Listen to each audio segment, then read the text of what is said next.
Want to stay up to date with everything that's happening on the show? Or do you have a story that you'd like to submit for one of our Listener Stories episodes?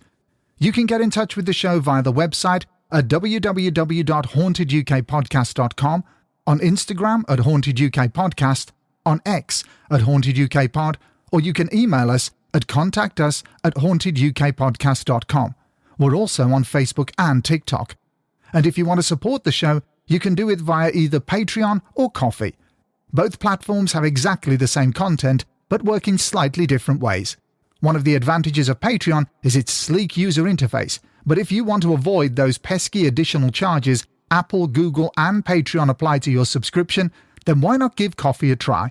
Simply open a browser window and type ko-fi/Haunted UK Podcast. That's Ko-fi/Haunted UK Podcast, and you'll soon find us. Whichever platform you choose, we're sure you'll enjoy the bonus content. Thanks for listening, and enjoy the episode.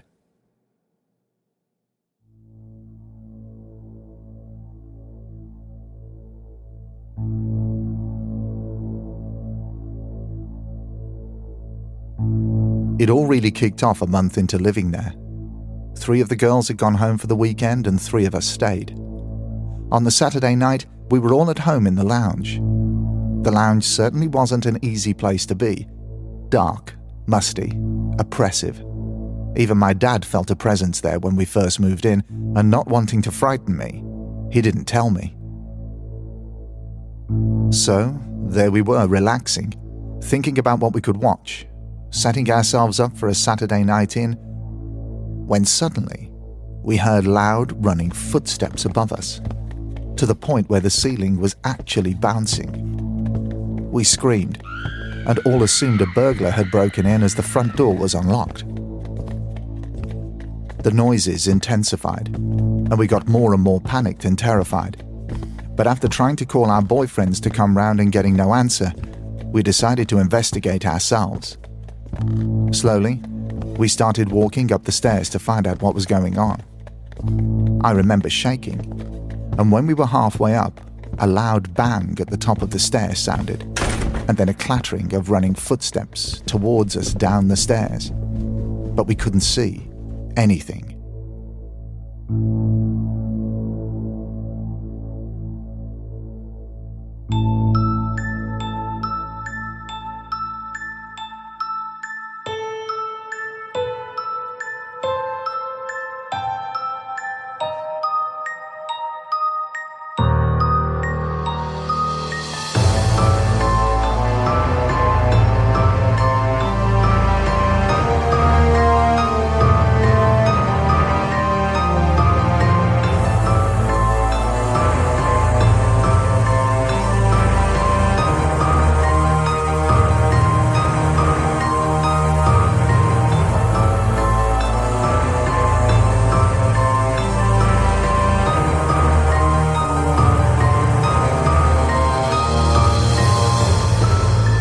This is episode 40, part 1 of the Haunted UK podcast's Listener Stories, and it's once again time to be amazed and frightened by your stories.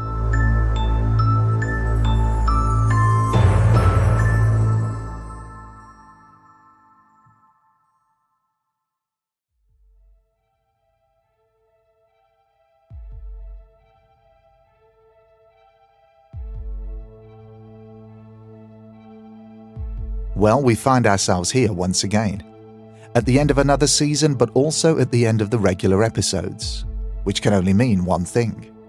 It's Listener Stories time. As usual, the response from all of you fantastic listeners has been phenomenal. So many stories, so many experiences, so many elements of the paranormal, and all brilliant. A huge thank you to each and every single one of you who have taken the time out to type up your stories and send them into the show. It's massively appreciated. So without any further delay, let's kick this episode off with a series of events which happened to a listener over 20 years ago. These experiences took part in a beautiful lodge house which was, and still is, part of a larger estate. As with the wishes of the listener, all names of people and locations have been altered. Are you ready?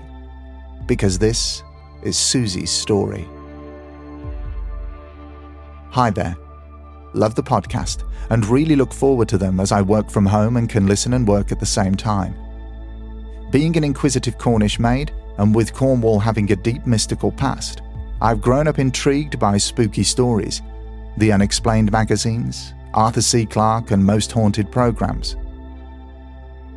I've become increasingly enthralled by my family and friends' unexplained experiences and phenomena here in Cornwall during my 48 years. From unexplained lights in the sky to Civil War battles fought being seen through the Cornish mist. Maybe for another time.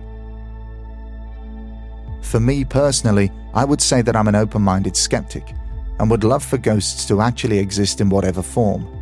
But the rational part of my brain tries to rationalize anything odd, I think for my own sanity. I will try and outline my personal experiences in one particular property though, in the order that I can remember them in. It was Boxing Day 1996. I just turned 22 and was excited to move in with my then boyfriend, who was a dairy farmer. He was 10 years older than me, grounded, wanted to settle down, and was already renting a Gothic lodge house on a country estate. I quickly fell in love with him and the lodge house. The house was built on a large country estate during the 1860s and would have been one of the lodge houses that would have housed the workers on the estate. This tradition was still being kept, in fact, as Jake and his business partner rented a farm, land, and a few properties from the country estate owners. We had been living together for about 5 months, and nothing thus far remotely weird had happened, until one evening, which spectacularly changed that notion. Weird was here to stay. Jake had to work late on the farm this particular night, and this left me on my own in the lodge watching TV one evening. Suddenly, I heard what sounded like a child jump down from our bedroom window seat, which was above the living room where I was watching TV, and quickly walk across the bedroom floor, across the small landing, and finish halfway down the stairs. Feeling a bit perturbed by this, I plucked up the courage to peer around the living room door and look towards the staircase. Of course, there was nothing there at all that I could see, so immediately went back to watching the TV, although my head kept saying, I definitely heard that. I know I heard that. When Jake finally arrived home, I told him what had happened, to which he replied, yeah, Sophie, who was his previous girlfriend, had also experienced the same thing happen to her when she was alone there one evening and heard someone walk across our bedroom floor and halfway down the stairs. Although this at first startled me a bit, at least I wasn't going mad. Skip a couple more months, and it was nearing the end of summer 1997 at the lodge, and I hadn't heard anything since that night. The evenings had started to draw in, and I convinced Jake that we should start a family. Well, it started at first with a furry family. We found some kittens close to us that needed a home, so immediately we took 3 sisters in, and they were adorable. Naughty, but adorable. Our house now felt like a home. I often used to stay up later than Jake, as he would need to get up at 5 a.m. to milk the cows, and I wouldn't need to get up until later, as I didn't start work until 8:30 a.m.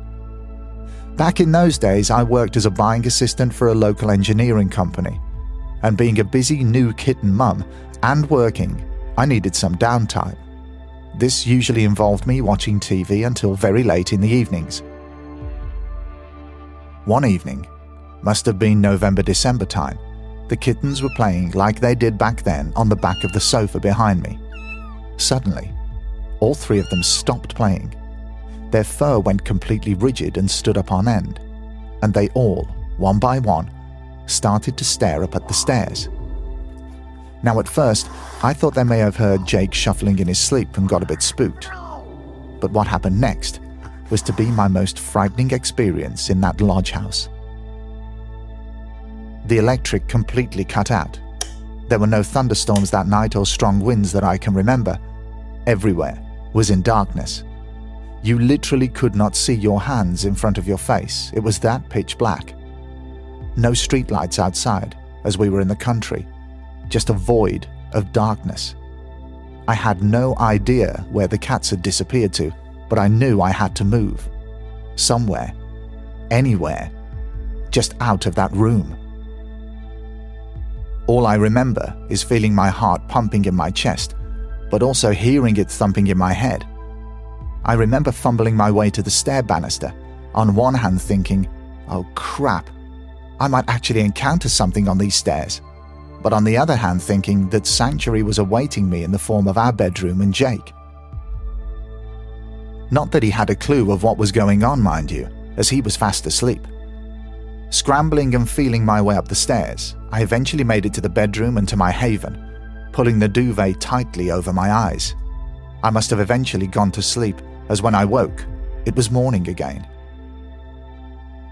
Everything seemed back to normal. The electric had come back on, and the cats were busy playing again. From time to time during 1998, I would hear the little footsteps on the bedroom floor and on the stairs, but I just kinda accepted it, and it never frightened me. The electric never went out like that again, thankfully, and when Jake was there, nothing out of the ordinary would happen. In September 1998, our furry family had an addition, in human form this time. My eldest daughter Jenna was born. From that moment until she became a toddler and spoke, nothing out of the ordinary seemed to happen, until one day, years later, both Jenna and I heard something. We had gotten so used to the sound of her dad driving up the lane next to the lodge. He'd be in his Land Rover, and we'd always hear him turning off the engine, then making a noise in the porch by taking off his boots and messy jeans, before putting his key in the Yale lock to come in. One evening we heard the Land Rover, the engine turn off, Jake in the porch, and lastly the key in the Yale lock. "Daddy, Daddy," Jenna yelled as she ran to the door to greet him. We waited and waited, and nope, no Dad. We both definitely heard him come home, but he didn't come in. I even checked myself, opening the large heavy front door and looking up the lane and down to where he would have driven in from, but nothing. I then started to worry a bit and thought perhaps this was some sort of premonition and something bad might have happened to him. Of course, I played all of this down to Jenna, as I didn't want to scare her, so I made a joke of it instead. Silly Daddy. Back then, it was before the time of mobile phones, but Jake had a BT pager. This thing was invincible. The amount of times it had gone through the washing machine, and was even once half melted on the Rayburn after it fell off the clothes dryer, but the thing still worked. You could phone from a landline, and the number would pop up on his pager to phone back. I remember paging him from the landline. He rang from the milking parlour to say that everything was fine, but he was running a little late. I explained what we'd both encountered, and he said that Sophie had also had the same thing happen to her too, years before when she lived there. So again, I knew this was verified. Since that event, I didn't personally encounter any other unusual activity. I do think Jenna did though. I recall one occasion when she said, "Mummy, who's the lady who just walked past the window in the long dress?" There was nobody outside that I could see, and we were nowhere near another building. We didn't have any neighbours. On another occasion, one of the cats who took a shine to Jenna and used to get into her cot bed with her at night apparently scared off something quite strange in the early hours. Jenna described it as a monster. In fact, Jenna wanted to make it very clear to me that she wasn't dreaming, that she was wide awake. She described hearing the cat growl, hiss, and fly furiously at something. It scared her so much, she scrambled out of her cot bed and into our room and our bed. Jenna, being so little at the time, described the monster as Sully from Monsters, Inc. But whatever this thing was, it sent the cat into a hysterically wild and protective frenzy. So convinced the reality of this, Jenna still to this day says it really happened. Chillingly, She also would go on to see a girl sitting on her bed at my mum and dad's house a few years later. Our second daughter, Moena, was born in 2002, and from then until 2008, when my relationship with Jake ended and the girls left with me, none of us saw or heard anything else unexplained in the lodge house. I have heard, though, that in the years after, Jake's wife has experienced the footsteps and that key sound in the door.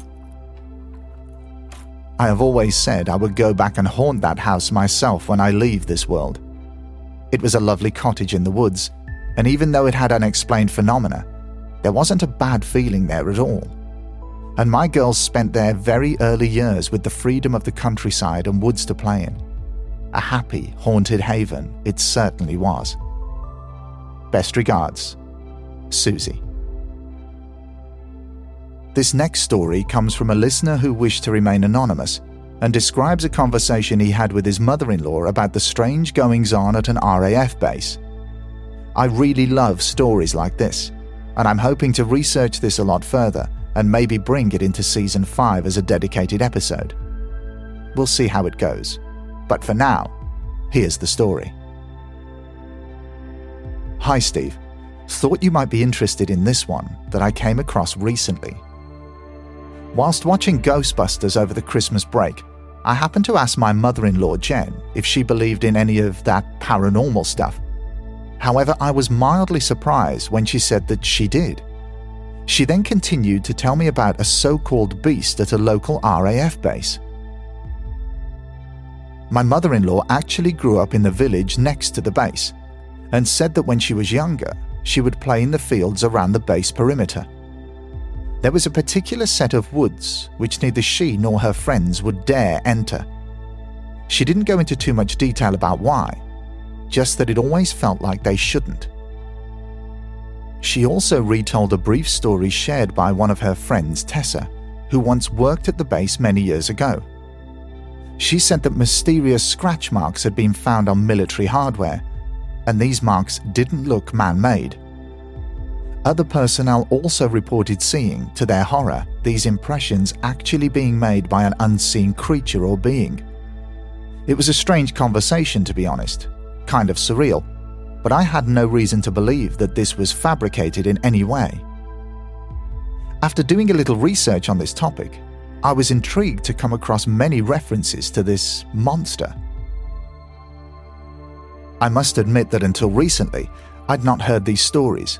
However, before large parts of the base were closed and subsequently developed upon, about 7 or 8 years ago, I had the unique opportunity to run a 10K race which started on the main runway, passed some woods along the perimeter, and continued into the village beyond.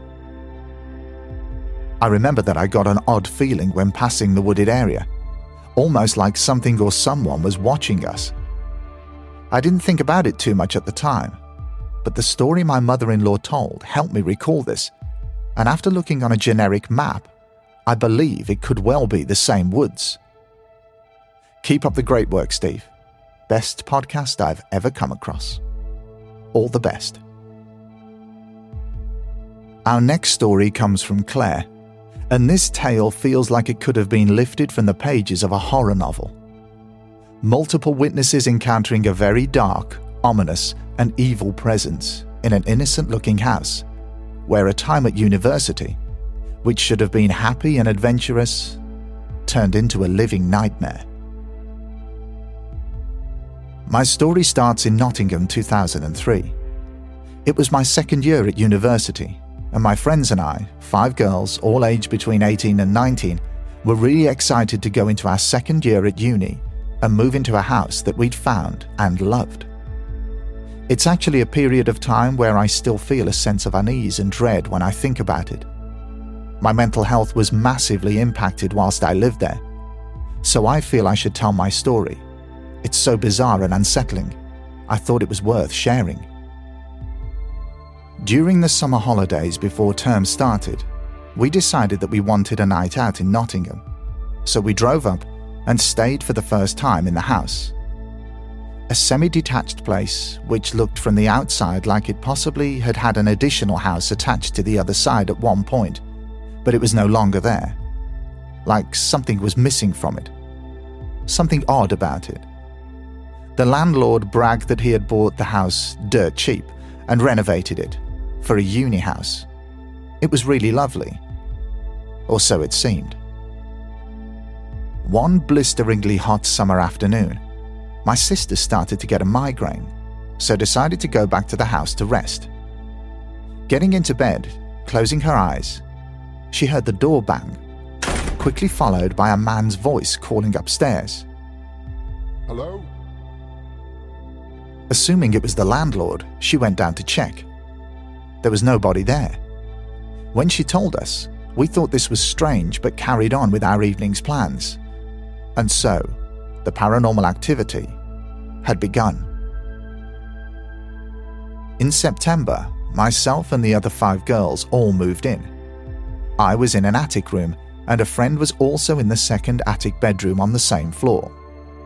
My room was long and narrow, with a strange vibe. One end seemed darker and uninviting, with a wardrobe at the end which my eyes would always get drawn to. In the first couple of weeks, we heard loud noises, bumps, but as there were so many of us in there, it was easy to think that one of us was causing the racket. One evening, whilst lying on the bed with my boyfriend, a rattling noise made us look at the wardrobe. I had one of those hangers in there which was drying my socks, and it was swinging. We both looked at each other, completely baffled, and then it suddenly just stopped. It didn't slow down swinging, it just stopped, dead. We of course thought this was strange, but, well, we ignored it. It all really kicked off a month into living there. 3 of the girls had gone home for the weekend and 3 of us stayed. On the Saturday night, we were all at home in the lounge. The lounge certainly wasn't an easy place to be. Dark, musty, oppressive. Even my dad felt a presence there when we first moved in, and not wanting to frighten me, he didn't tell me. So, there we were relaxing, thinking about what we could watch, setting ourselves up for a Saturday night in, when suddenly we heard loud running footsteps above us, to the point where the ceiling was actually bouncing. We screamed, and all assumed a burglar had broken in as the front door was unlocked. The noises intensified, and we got more and more panicked and terrified. But after trying to call our boyfriends to come round and getting no answer, we decided to investigate ourselves. Slowly, we started walking up the stairs to find out what was going on. I remember shaking, and when we were halfway up, a loud bang at the top of the stairs sounded, and then a clattering of running footsteps towards us down the stairs. But we couldn't see anything. We all screamed and legged it down the stairs and into the lounge, panting and terrified. At this point, a boyfriend of one of the girls turned up to check on us and went around the entire house checking each room. He thought we were mad and didn't believe in ghosts, but as he moved from room to room, he couldn't deny that the noises kept banging in different rooms, as if something or someone was moving from room to room. From this point on, we realized there was something very wrong with the house. It had a very heavy, oppressive feeling to it, and was always freezing cold, with very obvious cold spots in the lounge and hall, and the bathroom. Well, the bathroom had such a horrid vibe that none of our boyfriends would even entertain the idea of setting foot in there. And they would hate it if we left them alone in our bedroom to go to the toilet, etc., as there was such a creepy atmosphere upstairs. Strange things would happen, such as one night, we'd all been out and had come home together to find all our doors propped open with a hairdryer or straightener wires. It was so odd, like there was a pattern to it, like it had been done on purpose. One time, my boyfriend and I were there alone, and the banging and other noises were so loud and scary above us that we decided to leave at 11 p.m. and go to the cinema for a midnight viewing of a film to escape. One of the more disturbing things to happen at this time was a strange entity that seemed to lurk on the attic floor. where my room was. My friend who shared the attic floor with me started to get sleep paralysis whilst being there, often waking up in the night and hearing somebody ripping paper in the corner of her room and not being able to move or scream. Tensions arose in that house. We went from being a tight-knit group of friends who always had fun to girls who clashed, were angry, depressed, anxious. Myself and my friend on the attic floor both had insomnia for months. We literally didn't sleep. There was such an anxiety-induced low, horrible feeling in our rooms that we couldn't rest at night.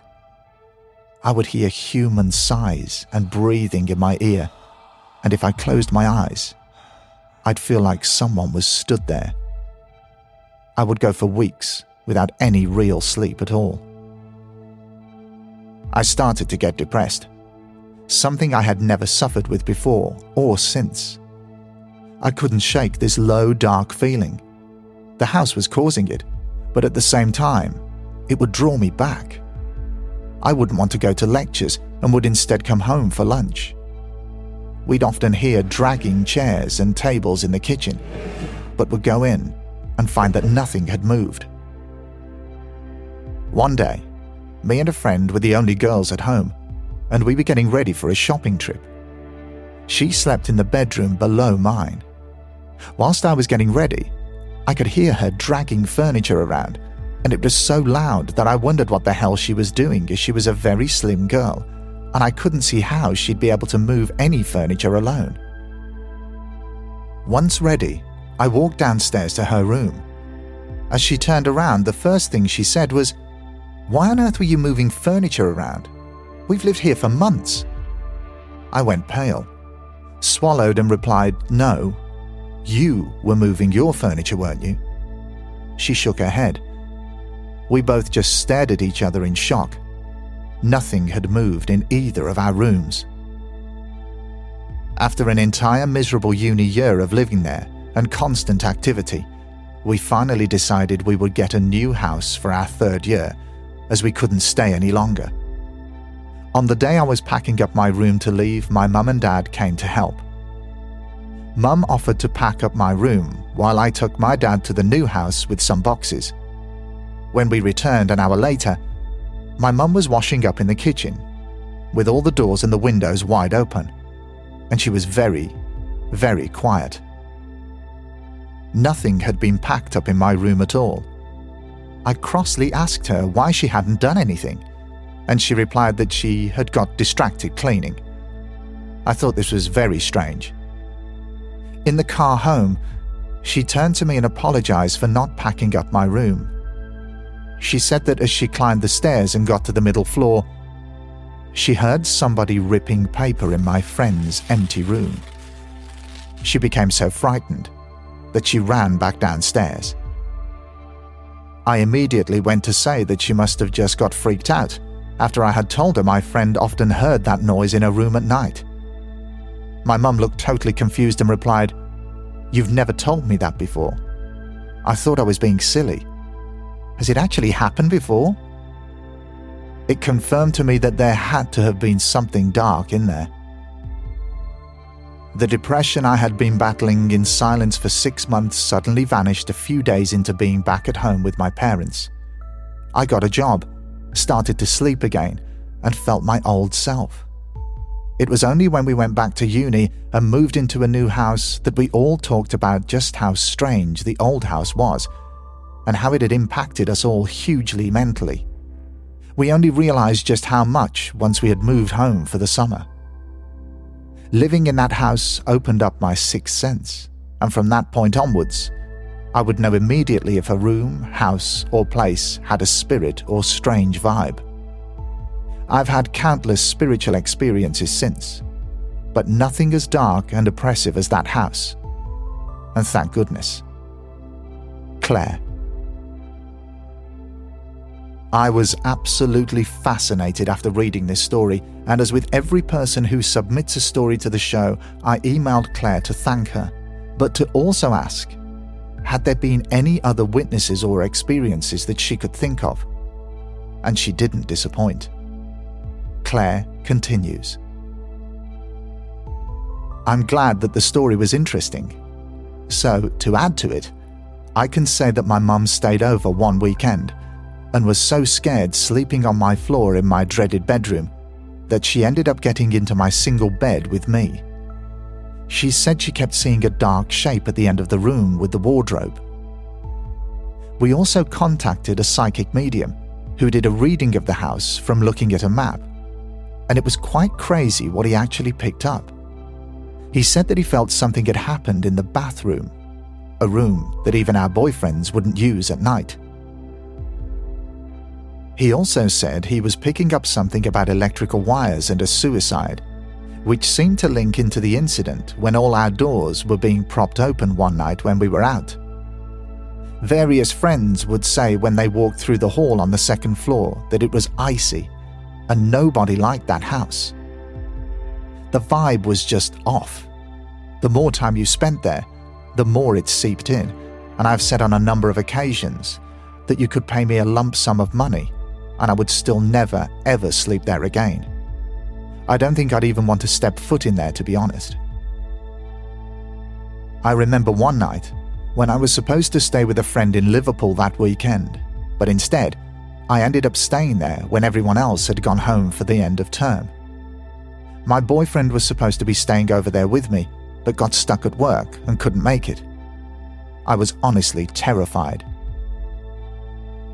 I kept my TV on, lights on in my room, and just didn't sleep at all. There were constant noises, and when you would close your eyes, it was as if somebody was standing on the carpet next to you, making tiny sounds that were like a presence, like someone was stood right there. The minute it was early morning, I got up and left. I literally looked at the house on Google Maps this week on Street View, and even that gave me shivers. I'm so glad that we got away from there, but I always felt guilt about the students that moved in after us. We once saw them on a night out and asked how the house was. One of the girls said she'd heard a lot of noises, but at that time there were more men in that house. And I always thought that the sheer number of 6 teenage hormonal girls living in there may have created a mad paranormal energy which the presence fed off. A possible theory, perhaps. Hope that helps. Love the show. Claire. Having a sighting of a ghost or an experience with a poltergeist manifestation can be extremely traumatic. But what if you were out one day, innocently enjoying the countryside with a friend while you hiked, and you came across a creature that is only spoken about in legend or in very rare sightings? This is what our next story deals with, and I'm so thankful to the sender for having the courage to email this story into the show. I found it incredibly fascinating. To respect the author's wishes, any names mentioned have been changed. Hi Steve, I'm emailing you to share my encounter with the beast of Cumbria, a sighting I had previously shoved to the back of my mind as just one of those unexplainable things. That was until I chanced upon an article and then a whole goldmine of information surrounding the beast, which confirmed its existence to me. As somewhat of a skeptic, me and my family have surprisingly had our fair share of weird paranormal experiences in my old house.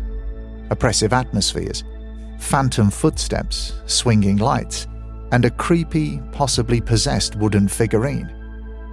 However, this story is actually focused around an experience I had in 2018 while out walking on a local fell a few miles from my house. I live in Cumbria, in the northwest of England, famous for its vast expanse of lakes and mountains. We get a lot of tourists passing through the villages and towns in the summer, but when winter comes around, as it often does, the roads and towns become eerily quiet in more of the honeypot areas. This is the time of year I prefer to go hiking, as the paths are blissfully empty. This is exactly what me and a friend, who I'll call Owen, had planned one late afternoon in November. This particular walk, the Askham Fell route, is a short one, so we hadn't packed many supplies as the round trip would only take a couple of hours. The path follows a gradual incline to the summit, upon which there is a rocky outcrop perfect for viewing the lake below. This area is large and flat, about a football pitch in width, with a small wood to the far side. We decided to take a rest here after walking for roughly an hour. The lake was absolutely beautiful, streaked red and gold with the setting sun. After about 10 minutes of taking in the view, however, I turned to Owen to suggest we carry on as my feet had started to freeze in my boots. He agreed, and we stood up to face the opposite side of the summit, where there is a path leading down to the local village below the fell. After about 30 seconds of walking in that direction, I stopped and stood very still. Owen, do you see that? I pointed a finger to what I can only describe as a huge black cat walking on all fours through the long grass about 150 meters from where we stood. Although it was getting dark, it was still light enough to see the creature's massive silhouette, the hunched shoulders I had seen on panthers or leopards in documentaries while they stalked their prey, the long black fur and a swishing tail. It wasn't facing us, but instead had its side to us and seemed to be heading towards the wooded area further down the hill. I looked away and looked back again to see if it was a trick of the light. It was still there, in the exact same position. Owen was looking confused, trying to follow where my finger was pointing. It can't be a stray cat, can it? I asked, feeling more of a sense of wonder than panic. I suppose this is a normal reaction when you grow up knowing that any possible dangerous and wild animal in your area has been extinct for over 100 years. The cat, however, was still easily visible above the tall grass, which must have been half a meter tall. It couldn't have been a normal cat, or a pine marten for that matter. I was getting frustrated, as Owen couldn't seem to be following the direction my finger was pointing at. There! Look! I whisper shouted as it began to disappear into the trees. Owen saw it this time and stared in amazement. He then turned to me and suggested we get off the fell as quickly as possible. We were in such a rush we lost the path and ended up in a field with an angry bull, caked in mud, before making it to the village in complete darkness. At the time this happened, I hadn't passed my driving test and still lived at home with my family, so my mum came to pick me and Owen up as we had veered off our initial walk. I told her what had happened and urged Owen to confirm my account, but it seemed he had lost interest, and I fought my disappointment that I'd never get to figure out what it was we saw that day on the fell. I was in disbelief that he wasn't as curious as me as to what we'd seen. 5 years later, I'm listening to your podcast and hear you mention that if you have seen any sightings of an unknown creature, please send it in. I didn't feel like this was enough substantial evidence, so I went to Google to see if anyone else had seen the creature I had mostly forgotten about. I was absolutely astounded to find out that this was a well-established and documented creature, which has been spotted all over Cumbria, with sightings dating as far back as the 1990s. Being a skeptic of all things paranormal, I wouldn't have for a second believed these accounts if it weren't for my own sighting, of which I have no doubt was real. I had no idea about even the existence of the reports or the folklore of this creature until today, when I'm writing this email to you. We don't have many zoos in Cumbria, none of which have reported an escaped big cat to my knowledge. Additionally, panthers are only documented to live up to roughly 20 years in the wild, and Cumbria isn't exactly the most hospitable place for a tropical big cat.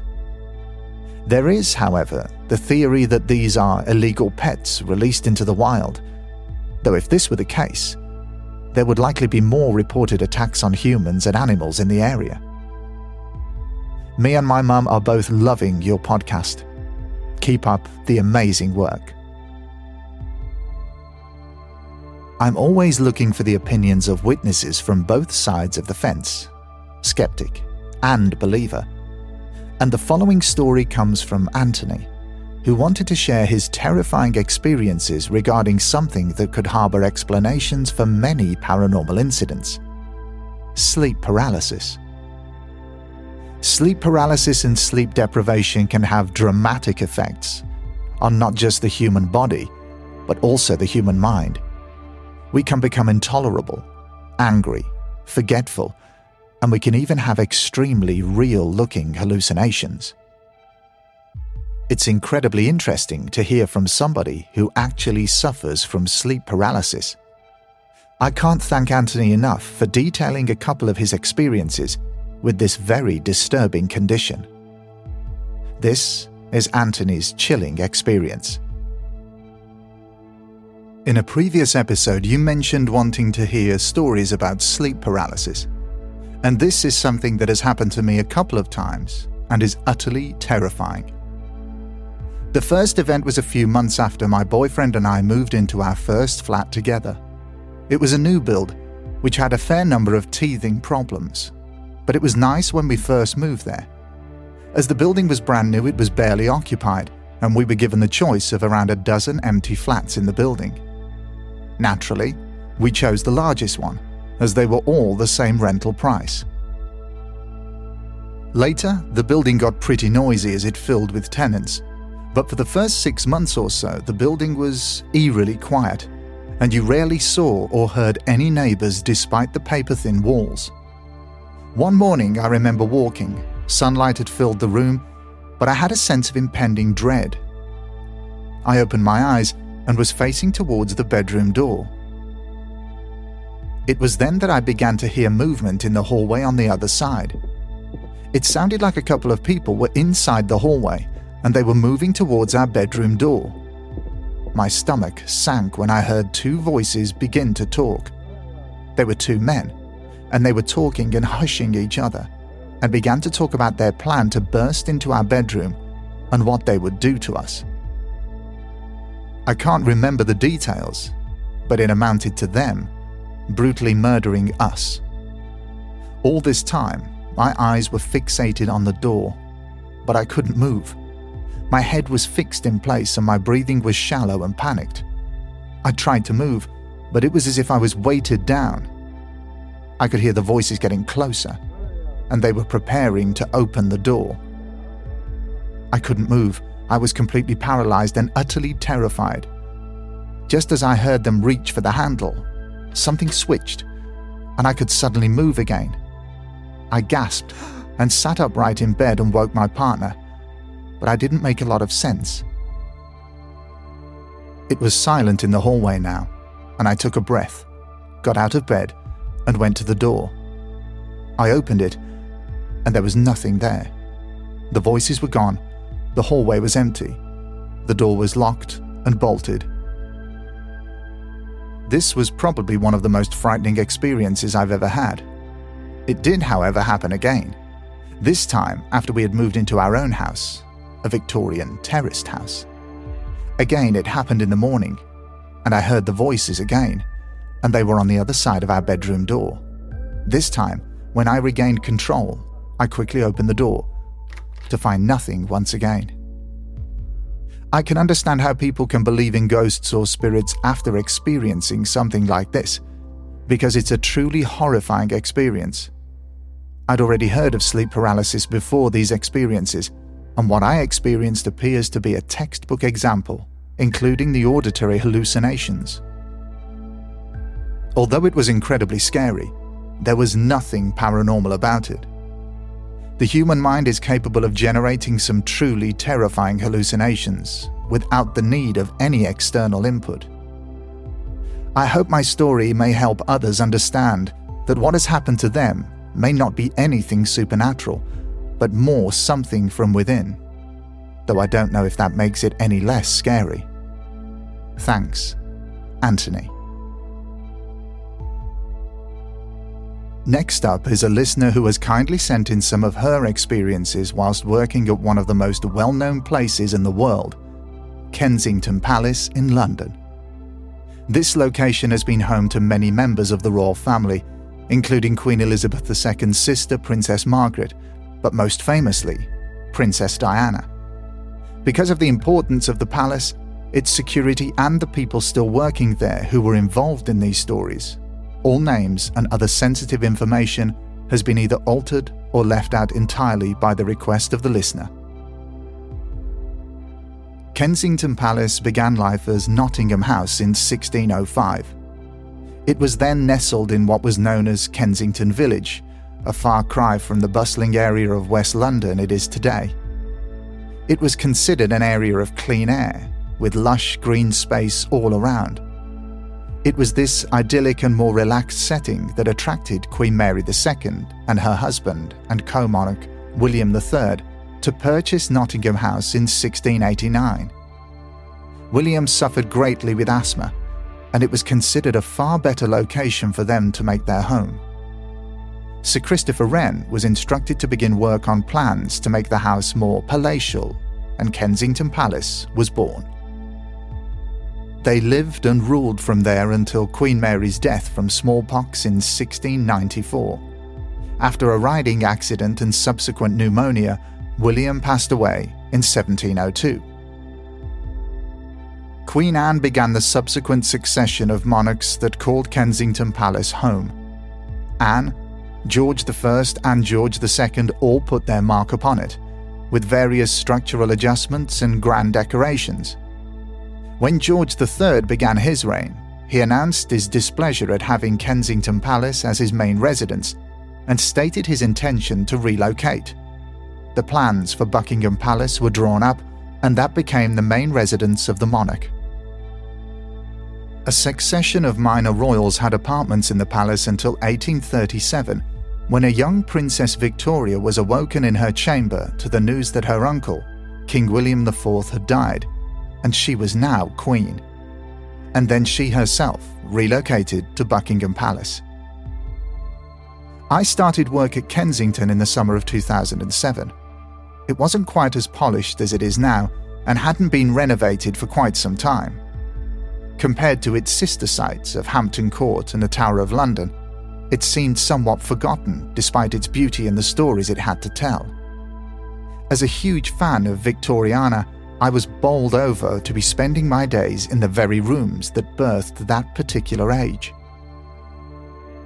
It was very quickly pointed out to me that the majority of visitors that attended came mainly for the palace's links with Princess Diana. We had a display of her dresses in a part of the palace, but people seemed to be under the impression that they would be viewing her private residence, when in fact she lived on the other side of the palace where a number of royals still resided. These residences were completely private and separated from the public part. We got very used to smiling as we reiterated this to the guests numerous times a day. I was just happy being in these glorious rooms, soaking up the history. My mind obviously turned pretty quickly to ghosts in this setting, and I was not to be disappointed. I was made aware of some of the palace's classic hauntings. George II is one of the longest-running apparitions. He died in 1760 whilst awaiting news from his homeland in Hanover. Many people reported seeing his spirit looking out of the window towards a weather vane intoning, "Why won't they come?" in a very strong German accent, over and over again. No news came, it would seem, which left his spirit forever bound to look out for a messenger who would never arrive. Princess Sophia was another lingering lost soul. The great-granddaughter of George II, she led a very sheltered and sad life. She wasn't allowed to mix with those outside palace life, and rumours of an incestuous relationship with her brother, the Duke of Cumberland, and an illegitimate child with her father's equerry would plague her all of her life. But I should say that neither of these rumours were ever proved to be true. Sophia instead spent hours sat at her spinning wheel, and it became her main focus and only true friend. She eventually went blind, but years after she died, the clack, clack, clack of her spinning wheel could be heard floating around the state apartments. My first experience of the paranormal at Kensington was early one morning, before we had opened. My colleague and I were stationed in the state apartments that morning, she in the King's apartments and me in the Queen's apartments. We were on our separate sides doing our checks and ensuring we were ready to go, when my colleague came flying through an interconnected door towards me. "Please tell me that was you humming a tune." I told her, no, it wasn't. She heard a woman's voice humming and followed her around. I went back with her, but nothing. The ghostly tune had faded away. Another colleague had a very clear apparition appear before him. He was entering the vestibule to the King's Grand Staircase, so called because it was beautifully painted with characters and gold leaf, etc. And when he looked up, climbing the stairs in front of him, was a man dressed in a frock coat and breeches, with stockinged legs and a powdered wig. He ascended the staircase and just vanished as he reached the top. My colleague took him to be a footman or such, certainly not of this era. On the subject of stockinged legs, these were seen on a number of occasions, but on their own, without a torso. One of the team leaders was closing down one night and she dutifully went around turning lights off. She reached the mantua room, a room that displayed court dress from the Georgian period. She became aware of a pair of legs from the knee down, stockinged, with buckle shoes, just stood there, not moving. She moved, though, incredibly swiftly out of the room. She was so scared, she called her mum and got her to talk to her as she finished the close-down routine, so she didn't feel alone. The legs have popped up in other locations, even downstairs, where they've been seen by others. Assuming they belong to the same person, they would have had to walk through various doors and go down a spiral staircase to get there. One afternoon, I was posted at the end of the visitor's route, by the exit. If you were there, you had to take the audio guides from visitors on their way out and answer any questions they might have. It was a painfully quiet day, and the weather was awful, and we had very few visitors in. I sat down at a small desk by the door. I think I probably whipped my phone out and sent and read some texts. When I heard horses' hooves, not just a simple trot, but thunderous galloping steps outside. I stood up and went to the door and stepped outside. Nothing. Nothing at all. We would occasionally see ponies walk around the gardens, but certainly not herring up towards the palace. I think the strangest experience I had was another audible one. Again, early one morning prior to opening. I was upstairs getting things ready. I think I was adjusting the shutters in the presence chamber. We had to protect a tapestry on the wall, so had to restrict the sunlight coming through.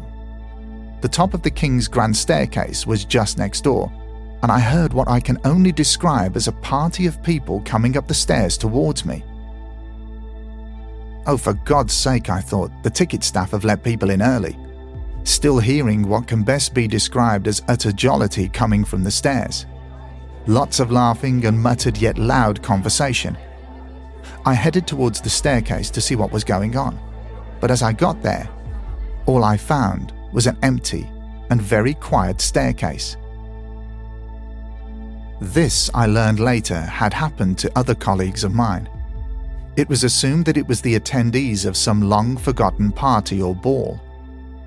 The staircase would have been ascended, and they would have been received by the king or queen at the top. There are other stories regarding Peter the Wild Boy, a feral child that had been living wild, allegedly, and living on all fours.